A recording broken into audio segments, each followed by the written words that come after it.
sahabat Sisi, kita kembali lagi masih di perbincangan atau talk show Stay at Home bersama Children Cafe dan Dokter Gigi Made Megawati dengan tema menjaga kesehatan gigi dan mulut anak ya sahabat ya.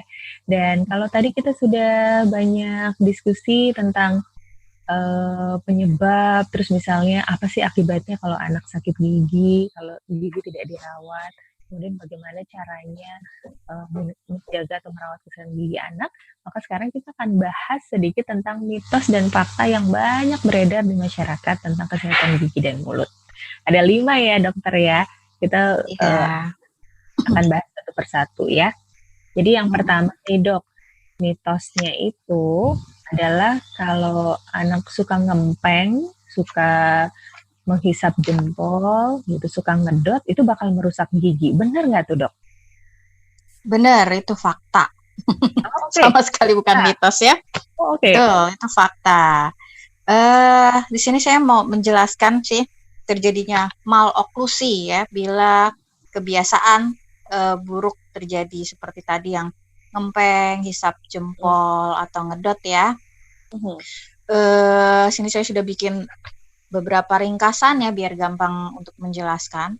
Jadi kebiasaan buruk itu akan memiliki pengaruh ketika dia dilakukan setiap hari dan minimal 6 jam per hari. Karena apa? Itu akan mempengaruhi struktur dentofasiola. Jadi dento itu gigi, fasial itu seluruh otot wajah ya. Kepala, iya betul. Jadi ketika anak memiliki kebiasaan menghisap jempol misalnya ya, di situ akan terjadi penyempitan lengkung rahang atas. Ya, di sini jadi kempot gitu kan. Jadi seperti itu ya. Iya. Jadi penyempitan lengkung rahang atas, kemudian akhirnya palatum atau langit-langit akan tercipta lebih dalam karena tertekan si jempol ini. Itu. Ya. Okay. Walaupun dia pelan, tapi kalau terjadinya terus-terusan intens ya, itu akan terjadi lengkung palatum atau langit-langit yang lebih dalam. Kemudian karena kurangnya stimulasi otot lidah juga, karena lidahnya kan ada di bawah. Ya. Akhirnya apa?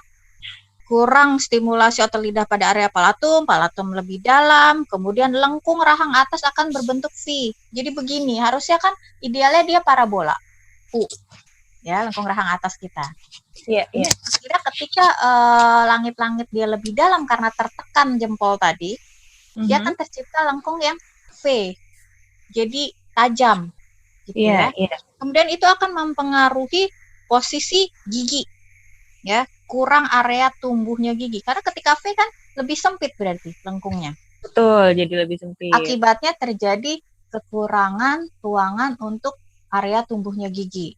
Alhasil nanti terjadinya maloklusi. Maloklusi itu hubungan gigi rahang atas rahang bawah yang salah, yang tidak seharusnya. Gitu.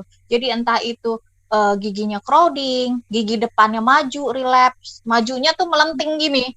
Ya, sering kita lihat kan kayak gitu, jadi tonggos. Padahal mungkin aslinya nggak seperti itu, tidak ada keturunan untuk bentuk rahang seperti itu, tapi tiba-tiba dia jadi yang lancip dan tonggos giginya keluar, gitu ya. Nah, kemudian ketika penghisapan itu kan mulut terbuka, akhirnya anak bernafas melalui mulut, bukan hidung lagi, ya, karena mulutnya terbuka, anak bernafas melalui mulut. Akibatnya apa? Suasana di mulut menjadi kering, ya, jadi kering. Kemudian kalau suasana mulut kering itu dia jadi lebih asam sifatnya, ya, lingkungan mulut lebih asam. Bakteri suka hidup di suasana yang seperti itu. Oke. Ya, jadi dari segi perubahan lengkung rahang, wajah ikut berubah, profil wajah, ya. Kemudian termasuk karena bakteri banyak masuk ke situ karena suasana lingkungan asam dan kering, akhirnya banyak gigi karies juga. Oke, gitu. Jadi lebih rentan juga. Iya. Gitu ya, Dok. Betul. Kemudian open bite juga karena ini terbiasa masuk ke mulut. Tadi mulut terbuka ya, Akhirnya hubungan atas bawah tuh dia jadi kebuka gini, open bite. Nah, itu Oke. dibawa sampai besar nanti. Ya, Iya, itu akibatnya jadi maloklusinya itu sampai dia tumbuh dewasa seperti itu. Nah, jadi susah lagi ngebenerinnya. sebaiknya memang Sebaiknya dibatasi dihindari. ya, Dok, Ya, dihindari betul. bahkan ya. Jadi memang yang namanya periode anak menghisap sesuatu itu kan normal ketika anak di bawah 6 tahun. Karena mereka merasa nyaman ketika ada yang masuk ke mulut gitu ya. Mereka Betul. merasa nyaman dengan empengnya, dengan susunya, dengan botol tadi ya. Itu masih wajar sampai usia 6 tahun. Udah 6 tahun ke atas dicegah deh. Sebisa mungkin sih sedini mungkin harus dicegah sebenarnya ya. Karena ketika udah anaknya nyaman dan ketergantungan dengan beda-beda yang dia hisap Makin misalnya itu sulit nyariin. nanti. Makin sulit, betul. Jadi sebisa mungkin dihindari. Jadi 6 Ya, tahun dari ya, sedini mungkin. Ya, 6 tahun tuh udah alarmnya udah bunyi deh, jangan sampai kejadian lagi. Gitu kan? Karena itu periode tumbuh kembang gigi. Ya. Sip. Berikut ya, Dok ya. Yang Iya, berikutnya itu silakan. soal berkumur-kumur. Katanya kalau berkumur dengan air garam itu bisa mematikan bakteri. Benar nggak, Dok? Dan sebaiknya anak-anak boleh nggak sih kayak dibiasakan gitu berkumur dengan air garam? Berkumur air garam benar bisa mengurangi apa namanya keluhan-keluhan seperti sakit gigi atau radang gusi gitu ya. Kenapa? Karena di dunia kedokteran gigi pun kita memakai kok cairan NaCl itu ya, natrium klorida garam kan. Biasanya dengan apa namanya konsistensinya tuh 1 gelas air putih sama setengah sendok garam ya. Kenapa dia bisa mematikan atau bisa meringankan simptom atau gejala-gejala sakit gigi? Jadi satu dari secara kimia natrium klorid itu dia juga apa namanya mengurangi pertumbuhan bakteri. Jadi dia tuh kita menciptakan suasana basah di dalam mulut ya. Nah, bakteri itu kan nggak suka suasana basah itu, nggak suka dia sukanya yang asam gitu ya. Nah, kita menciptakan suasana seperti itu. Kemudian dari garam itu dia menyerap molekul-molekul air, jadi kita mengurangi kelembapan, tidak membuat menjadi kering juga sih ya, hanya mengurangi kelembapan di mana bakteri kadang butuh yang namanya kelembapan itu serta sisa-sisa makanannya untuk mereka fermentasi, untuk mereka hidup kan. Nah, itu kita buat dia nggak betah di situ. Ya, dia nggak betah di mulut kita gitu ya. Kemudian sifat basahnya itu tadi yang paling utama sama mengubah lingkungan kondisi mulut agar si bakterinya tidak beranak pinak di situ lagi. Kemudian ada lagi mekanisme ketika kita kumur membuang si air garam tadi, itu kan kita juga membuang sebagian besar bakteri di mulut kita. Ya. Iya. Jadi benar bisa, tapi ada yang perlu digarisbawahi, tidak boleh terlalu sering dan tidak boleh terlalu banyak. Ya, karena ketika menciptakan takarannya itu tadi ya. Takarannya tadi ya 1 gelas air sama setengah sendok garam. Makan. Itu aja udah, setengah sendok makan garam. Nah, itu aja. Jangan terus setiap kumur pakai air garam, itu tidak juga kita anjurkan. Karena akan merusak kering ya, betul, satu mulutnya kering, malah terlalu kering dia juga bisa jamur tumbuh ya kan, seperti itu. Pokoknya flora normal mulut jadi nggak seimbang gitu. Kemudian sifat basah yang terlalu tinggi juga bisa merusak gigi. Pokoknya gini, kita gunakan sesuai petunjuk. Kemudian ketika ada gejala, kalau dalam kondisi biasa aja sikat gigi udah paling bener deh. Ya, sikat gigi, kumur air biasa aja nggak apa-apa. Ya, itu udah paling bagus untuk kita pencegahan, ya.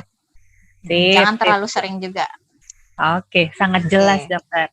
Oke, berikutnya nih, kalau misalnya ada mitos yang bilang kalau anak sakit gigi itu udah bisa sembuh dikasih paracetamol atau Ponstan gitu, jadi nggak perlu dibawa ke dokter gigi. Gimana dok?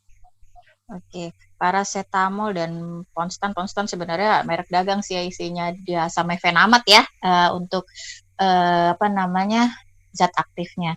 Nah, sebenarnya zat-zat itu kan zat kimia, obat yang kita gunakan untuk meredakan gejala. ya. Meredakan gejala bukan Mengobati. berarti mengobati, betul. Meredakan gejala itu artinya apa? Dia hanya memblok sistem saraf untuk mengurangi rasa Tidak sakit. merasakan sakit. Iya. Iya, dan itu hanya berlangsung sementara. Seolah sembuh padahal si penyebabnya masih ada. Jadi bisa muncul lagi kapan aja. Atau malah lebih parah karena apa? Ketika kita ngeblok nih saraf biar nggak ngerasain sakit, sementara si bakteri terus bekerja, ya. Terus bekerja ngerusak gigi, masuklah dia semakin dalam. Akhirnya apa? Rasa sakit ketika muncul lagi itu akan lebih besar, gitu. Ya, jadi ini antara mitos sama fakta sebenarnya ya. Mitosnya dia bisa menyembuhkan, dia tidak bisa menyembuhkan. Faktanya adalah dia hanya mengurangi sakit, gitu. Tetap saja kami sangat menganjurkan untuk rawat gigi penyebabnya. Ya, kalau memang perlu dibuang, ngapain nyimpen sampah lama-lama kan di mulut? Betul, ya, gigi busuk itu kita bisa anggap sebagai kita kayak nyimpen sampah di dalam mulut, dibuang. Gitu ya, segala penyebabnya itu yang harus rawat, diobati, gitu. Oke. Baik. Iya, jadi intinya mungkin memberikan di awal supaya anak tidak terlalu merasakan sakit, nggak apa-apa, tapi harus datang ke dokter untuk disembuhkan. Tetap harus, betul. Baik. Nah, ini mitos yang keempat, sebenarnya tadi udah sempat disinggung, Dok, waktu di diskusi awal kita. Jadi karang gigi atau gerigis atau gigis pada anak tuh nggak apa-apa, dibiarin aja. Soalnya nanti kan bakal tanggal sendiri. Lagi gitu ya. Lagi gitu. Ganti gigi dewasa. Oke. Gimana menurut Dokter Made? Kalau ini sih sebenarnya sangat tidak setuju ya dengan pemikiran seperti itu. Kenapa? Karena anak umur 1 tahun aja kadang geripisnya sudah parah, kita bisa lihat. Rampan karies, seluruh ya hitam-hitam. 1 tahun, bayangkan itu gigi akan tumbuh gigi barunya usia sekitar 6 tahun. Berarti selama 5 tahun itu anak. Nah, tega nggak orang tuanya? Ya, kasihan. Tadi seperti yang saya ceritakan di awal, akibat kerusakan gigi susu dari yang mulai rendah diri, sakit gigi, nggak mau makan dan segala macamnya itu ya. Nah, itu juga aspek-aspek yang harus diperhatikan. Ketika si anak sudah giginya udah kelihatan tidak baik, ayo segera dibawa ke dokter gigi. Setidaknya walaupun si anak belum kooperatif untuk menerima tindakan dokter gigi seperti bor, cabut gitu ya, tapi setidaknya si anak sudah bisa menerima pesan bahwa yang harus dilakukan ketika habis minum susu sikat gigi atau kumur. Jadi mencegah kerusakan lebih lanjut. Karena apa? Gigi berlubang itu nggak bisa sembuh sendiri. Ya, dia tidak bisa beregenerasi seperti kulit. Misalnya kalau kulit luka bisa sembuh sendiri, sel-selnya bisa regenerasi. Tapi kalau gigi tidak, ya, gigi itu harus dibuang bagian jeleknya, kemudian ditutup dengan tambalan yang mengandung obat juga itu untuk tercipta kalsifikasi yang baru. Jadi si gigi bisa digunakan, bisa berfungsi seperti sedia kala. Kalau itu dibiarkan terus dan dia bisa menular. Ya, jadi tadi satu gigi yang lain, betul, menular karena apa? Bakteri kan benda hidup, loncatlah dia ke gigi sebelahnya, terus lama-lama habis, ya kan? Sementara si anak untuk ganti gigi tetap masih usia mungkin sekitar 5 tahun atau 6 tahun lagi, dan ketika usia 5 tahun 6 tahun lagi itu kerusakan yang didapat tidak hanya dari gigi aja, seperti yang tadi saya bilang, bisa mentalnya, percaya dirinya rusak, ya kan? Nah, itu yang harus diperhatikan ya. Iya. Dan belum tentu juga gigi barunya pasti sehat, itu juga belum tentu ya. Nah, ada lagi ini, saya mau kasih pesan. Ketika anak giginya jelek, itu ada bakteri yang paling utama di situ, ada Streptococcus namanya. Nah, bakteri itu akan diam di situ, berkembang biak di situ di mulut kita, sementara di bawah ada benih gigi tetap. Bakteri itu bukannya tidak mungkin turun ke bawah. Iya. Ketika dia numbuh, kayak kadang kita lihat orang yang numbuh giginya kok rapuh, gitu ya. Gigi tetapnya rapuh, atau dia sudah cacat duluan, entah itu coklat-coklat, entah retak-retak. Nanti alasannya kadang, oh iya airnya jelek. Ada yang seperti itu ya. Betul, ada yang seperti itu. Nah, padahal bisa jadi karena oral hygiene-nya dia sewaktu kecil lah yang jelek. Si bakteri itu turun dia, cari makanan lagi. Dia bisa mengkontaminasi si benih gigi, ya. Iya, Nah, iya, betul. akibatnya ketika tumbuh dia Wah, sudah rusak gawat. duluan. Wah, iya, iya. Jadi Ya, jangan itu ambil harus resiko diperhatikan juga. deh sebaiknya ya. Betul, betul. Iya, jadi sama sekali tidak bisa dianggap remeh ya untuk kesehatan gigi dan mulut, karena ini port the entry. Kita memasukkan apapun itu dari mulut. Dan kerusakannya tidak hanya di mulut aja, bisa menyebabkan kerusakan saluran cerna. Itu bakteri benda hidup yang ketika masuk ke saluran cerna, dia bisa juga membuat infeksi saluran pencernaan. Wah, Gitu. betul, betul. Ya. Iya, ini pentingnya ya untuk Iya, betul. selalu mengontrol juga. Nah, terakhir nih Ya. Dok, kalau yang Ya. mitos dan fakta, jadi kalau misalnya anak, kita udah ngelihat nih, kayaknya gigi anak nih nggak rata gitu. Ada yang maju, ada yang ada yang agak ke Tumpuk-tumpuk belakang, ya. tumpuk gitu. Itu sebaiknya dari awal udah dikasih kawat gigi, misalnya udah dipasangin kawat gigi supaya nanti nggak mempengaruhi kepercayaan dirinya pas remaja atau dewasa gitu. Setuju nggak, dokter? Kalau ini lagi-lagi kembali ke budaya ya. Balik lagi ke budaya nih kalau seperti ini. Kenapa? Karena kalau saya lihat dari jurnal-jurnal untuk di Amerika, American Association of Orthodontists itu merekomendasikan saat usia tumbuh kembang gigi, usia 7 tahun udah bisa dipasang kawat gigi. Okay. Silakan bagi yang bisa ya. Silakan karena yang perlu diperhatikan adalah satu, si anak sudah bisa bekerja sama atau belum. Karena ketika pemasangan kawat gigi, banyak alat-alat yang dipasang di gigi anak ya. Satu, menyusahkan dia menyikat gigi. Ya kan? Okay, betul, jangankan betul. Yang pakai alat nih ya. Kalau di sini saya secara pribadi menganjurkan usia 9 sampai belasan tahun aja. Karena apa? Di situ anak-anak sudah mulai bisa dikasih pengertian untuk ketika kamu pasang kawat gigi berarti konsekuensinya adalah sikat gigi lebih lama. Ya. Yeah. Orang yang tanpa alat sikat gigi mungkin 2 menit 3 menit kelar. Tapi orang pada pemakaian bracket atau alat ortodonti, dia bisa sikat gigi 5 menit sendiri. Sela-selanya disikat lagi, ya kan? Bayangnya kalau anak 7 tahun. Nah, itu maksud saya. Kembali lagi ke pola asuh dan si anaknya sendiri sudah kooperatif atau belum. Kan nggak mungkin juga gini ibunya memperhatikan si anak, ayo sikat gigi ditungguin terus ya. 3 kali sehari atau 2 kali sehari aja. Ibunya masih punya urusan apa segala macam. Mungkin awal-awal iya bisa. Terus setelah anaknya dilepas bisa nggak dia? Karena banyak juga, jangankan anak kecil, usia remaja yang kita kontrol aja, kalkulus, ya karang gigi, plak, tanpa pakai behel pun banyak kejadian bertumpuk. Itu lagi-lagi di sini saya ingatkan, selain karena ingin memperbaiki susunan gigi, perhatikan dulu yang paling pentingnya adalah kesehatan gigi itu sendiri. Ya? Iya. Nah, jadi jangan sampai pokoknya pengennya rapi nih kayak artis-artis gitu. Tapi di situ anaknya belum bisa untuk menjaga kesehatan dan kebersihan giginya. Percuma rapi kalau pada bolong. Sama aja bohong. Percuma. Nah, sama aja bohong. Jadi yang paling penting yang pertama adalah kebersihan dan kesehatan gigi dan lingkungan mulutnya juga. Jadi tidak hanya gigi, entah itu lidah, gusi, langit-langit. Kan ada orang yang suka sering sariawan ya. Nah, ketika dipasang bracket dengan adanya benda asing dalam mulut, itu menstimulasi sariawan jadi lebih sering. Oke. Nah, itu juga harus diperhatikan. Nyaman nggak kira-kira nih anak dengan pemasangan alat-alat yang seperti ini, ya. Kemudian persiapan mental lagi. Persiapan mental juga perlu diperhatikan. Karena bukan nggak ada rasanya juga, memang nggak sakit kayak sakit gigi gitu ya, nggak sakit seperti itu. Tapi pemasangan bracket ketika kita menarik gigi itu ada rasa tidak nyamannya, ya rasanya pegel. Si anak sudah siap atau belum, ya kan? Nah itu juga harus diperhatikan. Kemudian hindari makanan manis dan lengket lebih sering daripada yang nggak pakai apa-apa. Ya kan, artinya kalau dulu nih belum pakai apa-apa masih bisa deh makan permen 1 lah sehari. Nah kalau sekarang nggak boleh gitu. Karena apa? Ketika nempel di bracketnya yang kecil-kecil itu, dia nyikatnya akan lebih susah.